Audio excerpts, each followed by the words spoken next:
레위인의 임무라는 제목으로 하나의 말씀 나누겠습니다. 신의 광야에서 하나님께서는 모세에게 이렇게 명령하셨는데요.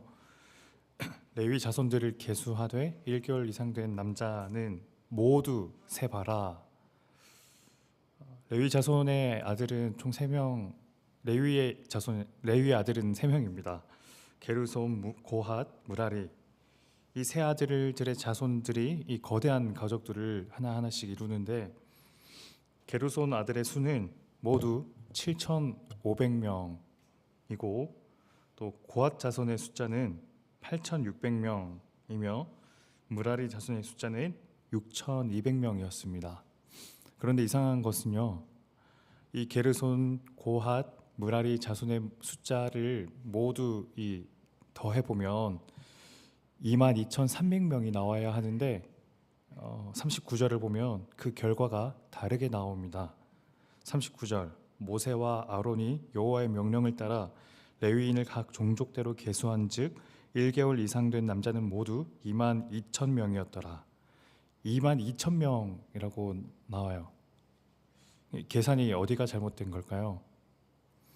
성경이 착오가 있어서가 아니라 오래전 성경을 필사하던 이 서기관들이 이 300이라는 이 글자가 필사하는 과정에서 생략된 거라고 성경학자는 말합니다. 그러니까 22,300명이 옳습니다.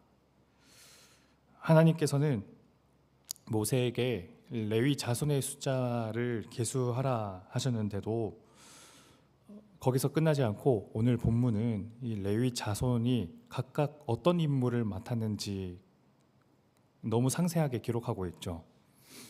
먼저 게르손 자손은 성막의 덮개 그리고 휘장, 그에 딸린 각종 장비와 기구들을 관리하는 임무를 맡았습니다.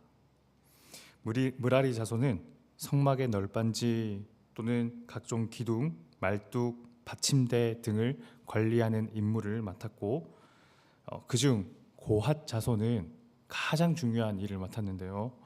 성막 안에 있는 가장 거룩한 물건들을 보살피는 일을 맡았습니다. 설치하는 진을 이동할 일이 있는데 그때 아론과 그의 아들들이 이 법궤나 그 법궤의 기구들을 이렇게 쌓아놓으면 고핫 자손이 그 기구들을 들고 옮기는 거예요. 여기에 주의사항이 있습니다. 바로 이 물건들이 사람의 몸에 직접적으로 닿으면 안 되는 거였어요. 닿으면 어떻게 됩니까? 죽습니다. 왜 그럴까요? 거룩한 물건이기 때문이죠. 이렇게 게르손 자손은 성막의 뒤쪽, 그러니까 이 서쪽에 진을 치고요. 고핫 자손은 성막의 남쪽, 그리고 무라리 자손은 성막의 북쪽에 자리하게 됩니다. 남은 데는 어디일까요?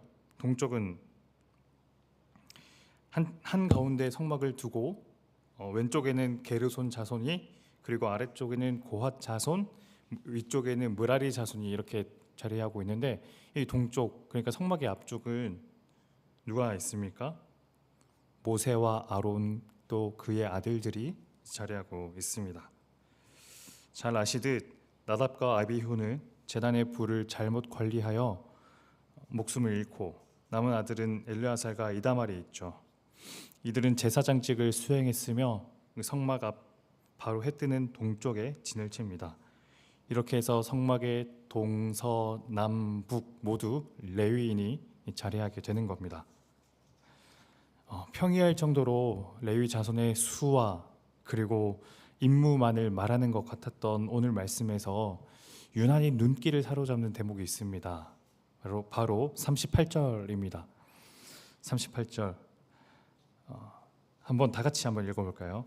성막 앞 동쪽 곧 회막 앞 해 돋는 쪽에는 모세와 아론과 아론의 아들들이 진을 치고 이스라엘 자손의 직무를 위하여 성소의 직무를 수행할 것이며 외인이 가까이 하면 죽일지니라. 단순히 모세와 아론 그리고 그의 아들들이 이 성막의 바로 앞에 자리한다는 그런 구절로만 생각하기에는 마지막 부분이 너무 눈에 두드러집니다. 외인이 가까이 하면 죽일지니라. 왜 그렇게 되는 걸까요? 다시 이스라엘의 12지파가 한 가운데 성막을 두고 진을 친 장면을 한번 생각해 봅시다. 이스라엘의 진은 크게 총 두 가지 원으로 되어 있어요. 큰 원과 그리고 큰 원 안에 있는 작은 원.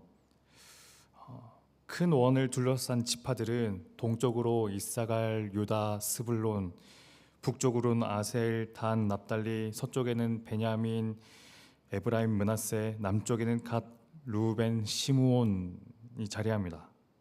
이 큰 원 안에 작은 원이 있는데 그 작은 원 한 가운데는 성막이 있죠. 잘 아시듯 성막, 특히나 이 성소는 하나님께서 임재하신다는 상징이었습니다.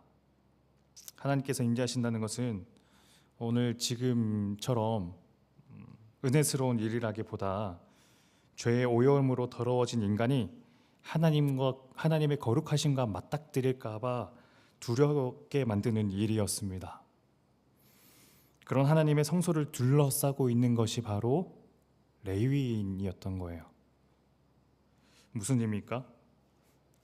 레위인들이 그러니까 하나님과 그 밖의 인간 이 사이에서 일종의 완충지대 역할을 하고 있던 겁니다. 하나님의 진노가 이 백성을 향한 심판으로 곧바로 가지 못하도록 그 가운데를 레위인을 거치도록 하게 하고, 또 반대로 백성이 하나님의 영광, 하나님의 거룩을 함부로 침범하지 못하도록 그 가운데에서 딱 자리 잡고 있는 거예요. 죄 많은 인간이 성막의 물건 함부로 몸에 댔다가는 목숨을 잃을 수 있으므로 고핫 자손이 직접 조심스럽게 짊어지는 일은 백성의 편, 그러니까 인간의 편에 서는 일이죠. 그런가 하면 반대로 인간이 함부로 하나님의 영광을 가리거나 막아서는 일을, 또는 거룩함을 침범하지 못하도록 이 성막 앞에 서서 막는 것은, 이건 역시 하나님 편에 서는 일입니다. 레위인의 임무는 그러니까 하나님과 인간 그 사이에서 서로가 서로 잘 흘러가서 교통이 잘 될 수 있도록 그 둘을 연결시키고, 또는 그 진노나 또는 백성이 하나님의 영광을 방해하거나 이런 것들을 못하도록 막고, 연결과 끊음을 이 레위인이 가운데서 하고 있는 겁니다. 이 임무는 오늘 저희 그리스도인의 임무와 비슷하지 않을까 생각합니다.